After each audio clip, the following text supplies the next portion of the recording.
Hey everyone, Kevin here once again with my 1, 2, 3 cents. I want to talk today about the Intercontinental Championship, and what brought this about was a feature on WWE.com from a couple of days ago, the top 25 Intercontinental Champions of all time. Current champion Cody Rhodes is number 24 on that list, and you know, I really am kind of surprised by that, but not completely surprised. I do think that Cody Rhodes a year from now, or 2 years, or 5 years from now will be much higher on that list. I think that he has brought a sense of legitimacy back to the title. I think a lot of times in recent years, especially with the Intercontinental title, it's almost become a prop, being traded off. Ezekiel Jackson, Wade Barrett, so many changes. Kofi Kingston, I think Dolph Ziggler had it there for a little bit, and it just keeps getting traded off and on like it's a pack of trading cards or something. And I'm glad to see that Cody has it once again after that brief loss to the Big Show.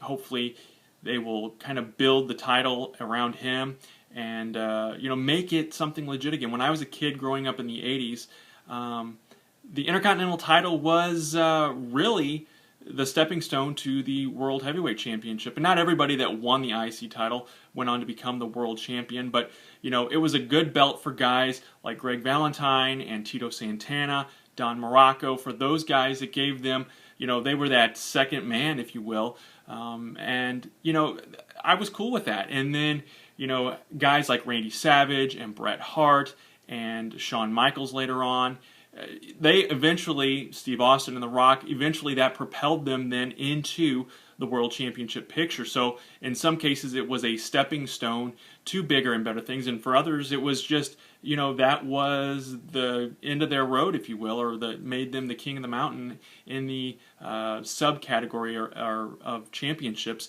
But really, brought about some legitimacy, and the belt seemed to have some prestige, as well as even the World Heavyweight Championship back then. But nowadays, with in this era of 4 hours of programming on television every week, monthly pay-per-views, online programs, special events, the fans, I think, the newer fans sometimes, I think, don't have the attention span or don't want to see these long-term championship reigns, and that's why the belts are constantly getting traded off.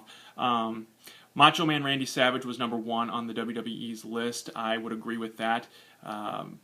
And partly sentimental reasons, I think, with him passing away last year. Chris Jericho was number 2. Ultimate Warrior number 3. I was surprised to see him that high on the list.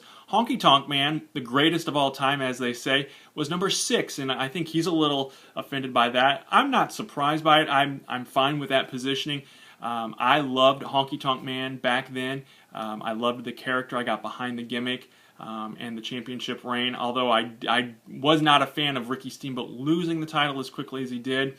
But I really grew to love the Honky Tonk Man, and still holds the record as the longest reigning Intercontinental Champion. So what do you think? Who should have been number 1 on the list? And weigh in here. What did you think of Honky Tonk Man's title reign? And what do you think about Cody Rhodes? Is he going to go all the way with it and eventually become a World Heavyweight Champion? I think he will. I want to know what you think, though. Thanks for watching my 1, 2, 3 cents.